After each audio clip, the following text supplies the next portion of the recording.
La société du chaos, vous en ignorez l'existence. Mais pourtant vous y vivez. Ou plutôt, comme pour la majorité d'entre nous, nous y survivons. Si vous voulez comprendre comment s'est imposée une telle société, et comment elle fonctionne, suivez les 13 épisodes qui composent la série. Mais suspense oblige, ce n'est qu'au terme du 13e épisode que vous allez découvrir le nom des coupables. À vos risques et périls, vous saurez qui sont les maîtres jusqu'ici incontestés de la société du chaos. De toute manière, ce sont vos ennemis, comme ils sont plus généralement ceux du genre humain.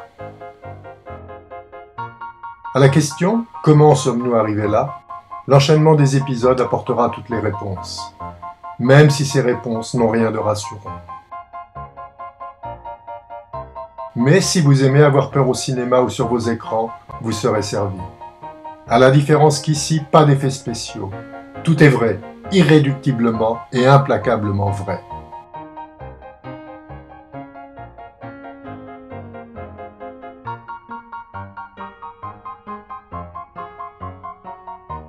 Vous découvrirez d'abord comment et pourquoi, dans la seconde moitié des années 1980, la société du chaos s'est développée progressivement pour en venir à s'imposer de manière fulgurante et planétaire à l'aube des années 2010.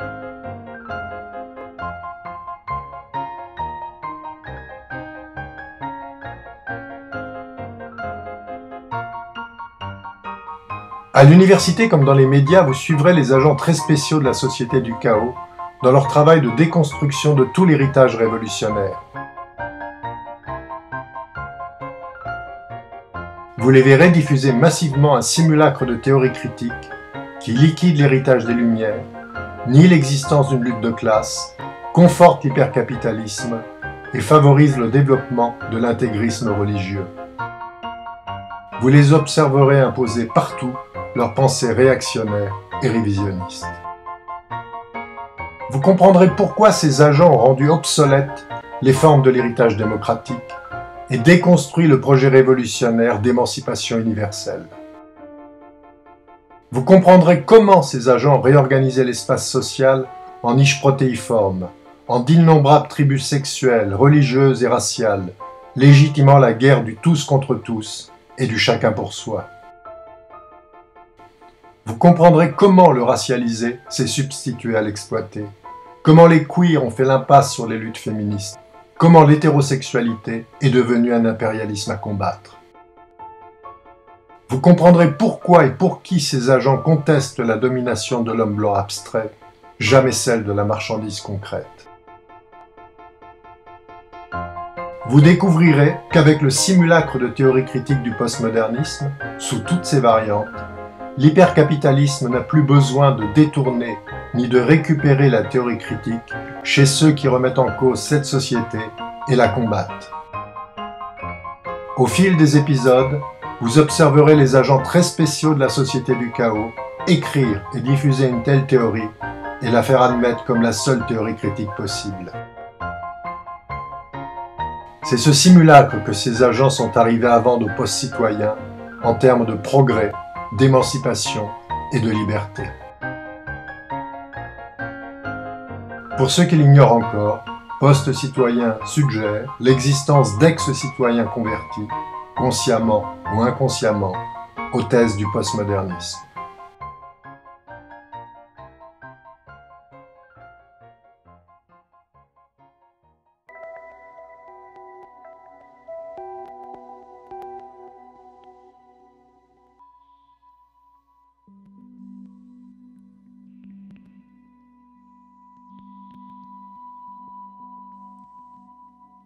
Comme le remarquait lucidement Nietzsche, il vaut mieux être à la périphérie de ce qui s'élève qu'au centre de ce qui s'effondre.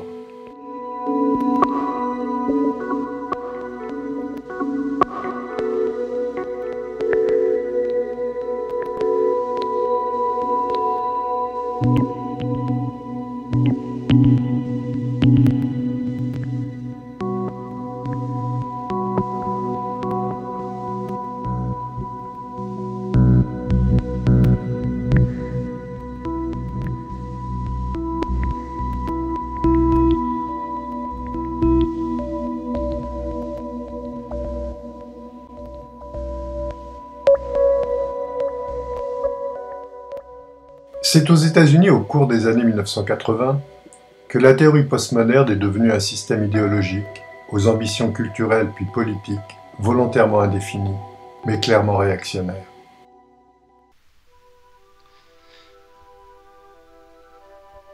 Ceci peut peut-être offrir de l'intérêt.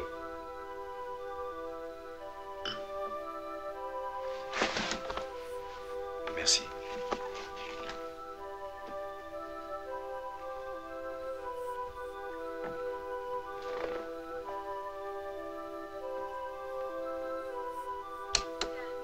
Soir de la victoire à 21h30.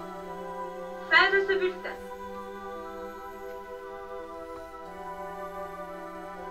Au revoir, frère. Au revoir, frère. En moins de 10 ans, les stratèges reaganiens ont élaboré 2 modèles décisifs pour imposer leur domination planétaire. Au spectacle de la guerre des étoiles, dont le réel enjeu était d'asphyxier économiquement l'URSS pour la faire imploser, a correspondu plus discrètement, mais tout aussi efficacement, la mise en œuvre de l'idéologie postmoderne par les Cultural Studies. Pour imposer leur programme idéologique, les Cultural Studies ont d'abord détourné et révisé à leur avantage la critique engagée de la French Theory des années 1960-70. Par leur critique, Jacques Derrida, Jean-François Lyotard et Michel Foucault entendaient dénoncer les conditions modernes de l'oppression et de la servitude. Après la révision et la réécriture de cette critique par les Cultural Studies, celle-ci est devenue une simple mise à jour faussement contestataire des vertus de l'hypercapitalisme.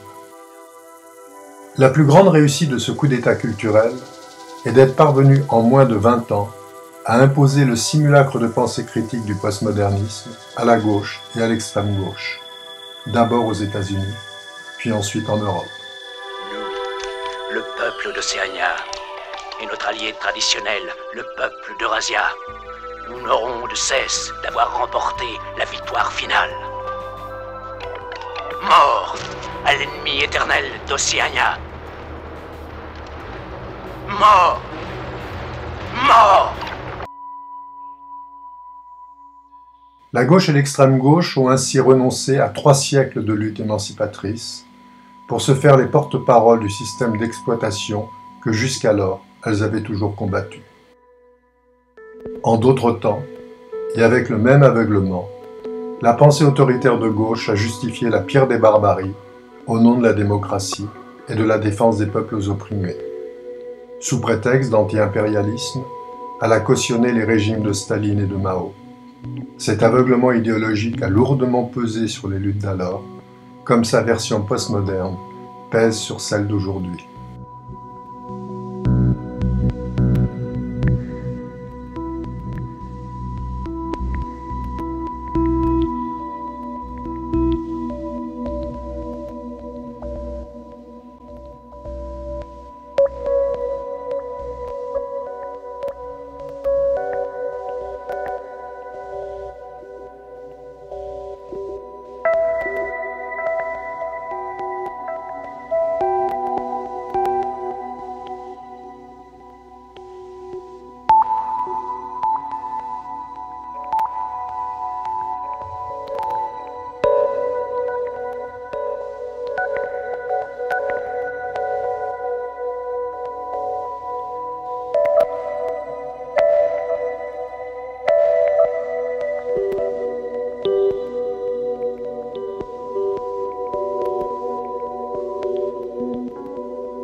La victoire la plus éclatante du postmodernisme est d'être considéré et apprécié comme un mouvement profondément de gauche, progressiste, voire contestataire.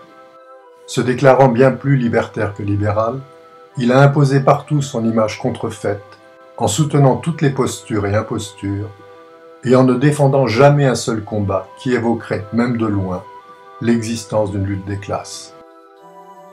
Pour obtenir des résultats aussi performants, les Cultural Studies ont repris à leur compte le doute méthodologique sur les méta-récits, Dieu, histoire, le progrès, pour l'appliquer tel quel aux sciences humaines et aux sciences exactes.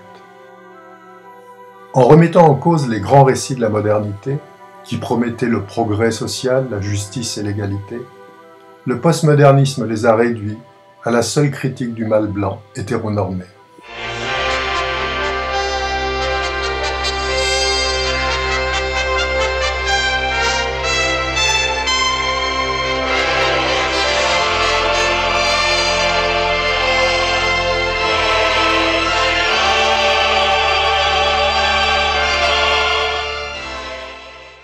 Au rythme du développement hégémonique et mondial de l'hypercapitalisme, les Cultural Studies ont substitué à l'étude des classes sociales celle des genres, abandonné la critique des médias pour l'analyse de leur seule réception, et développé les études postcoloniales et postféministes pour construire une identité individuelle recomposée en fonction des appartenances multiples. En moins de 20 ans, le racialisé s'est substitué à l'exploité, les queers ont fait l'impasse sur les luttes féministes, et l'hétérosexualité est devenue un impérialisme à combattre. En bon serviteur de l'hypercapitalisme, le postmodernisme conteste la domination de l'homme blanc abstrait, jamais celle de la marchandise concrète.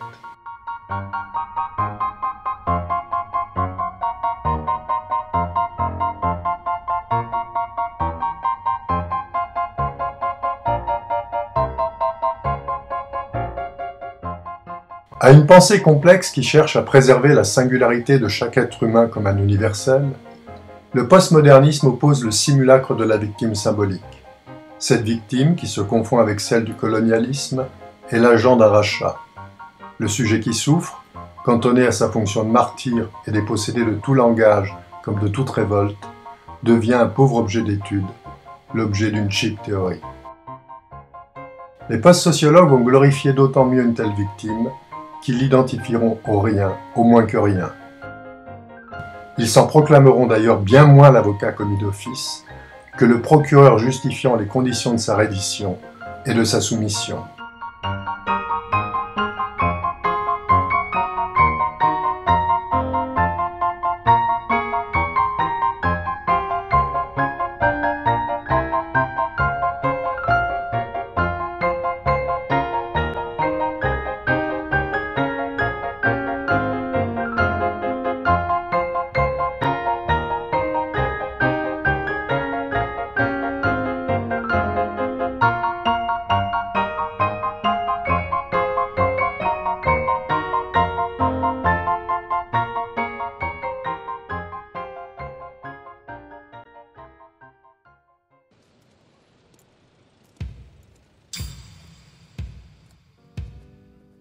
Refusant d'admettre que la délinquance est une conséquence de la pauvreté, la post-sociologie ne cherche pas à dénoncer des conditions économiques et politiques paupérisantes, mais à stigmatiser une misère dont serait exclusivement victime un groupe ethnico-religieux particulier.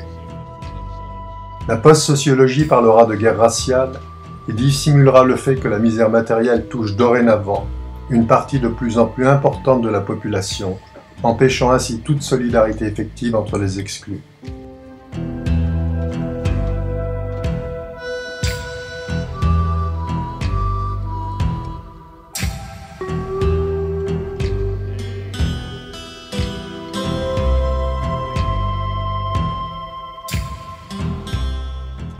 L'étrange tolérance pour l'autre qui de victime aspire à devenir bourreau traduit bien plus que de l'aveuglement, c'est un choix politique.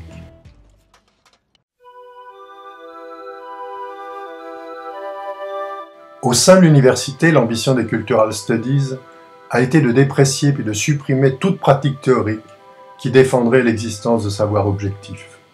Il y a la vérité et la ont non-vérité. été repérés sous forme de convoi se dirigeant vers le nord en direction de La Ouagadougou. liberté, c'est la liberté de dire 2 plus 2 égale 4. Quand cela est accordé, tout le reste suit. Pour parvenir à leur fin, les Cultural Studies ont conçu un simulacre d'opposition politique, mettant en cause l'enseignement rationnel des sciences humaines et des sciences exactes, en les accusant d'être organisés sur un modèle hiérarchique et colonialiste. Leur lutte s'est déroulée sur un terrain déjà conquis. Toutes leurs batailles ont été livrées contre des leurs que les Cultural Studies avaient elles-mêmes préalablement activés et qui leur avaient déjà conféré les pleins pouvoirs.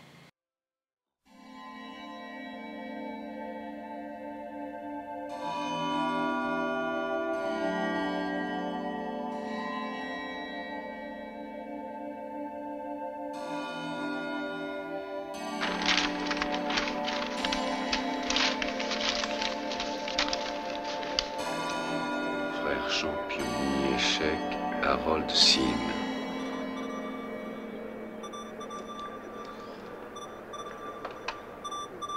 Tournoi d'échecs, un frère gagne.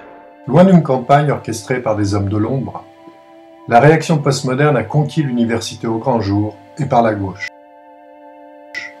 en critiquant son enseignement traditionnel et en le contestant au nom des études post-féministes et post-coloniales. Mini-rec rectifié ref non-être.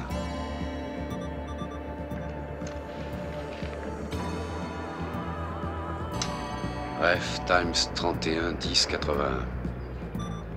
Frère Tillotson gagne mini-échec, demande de photos. Biographie suivra. On ne peut reprocher aux postmodernistes ni l'attrait que suscitent ces très superficielles thèses, ni de savoir jouer avec les peurs les plus élémentaires. Préméditées, influencées ou librement consenties, la volonté des Cultural Studies de s'emparer de l'université préfigure un projet autrement plus vaste et ambitieux, celui de contrôler l'histoire en la soumettant à une lecture unilatérale.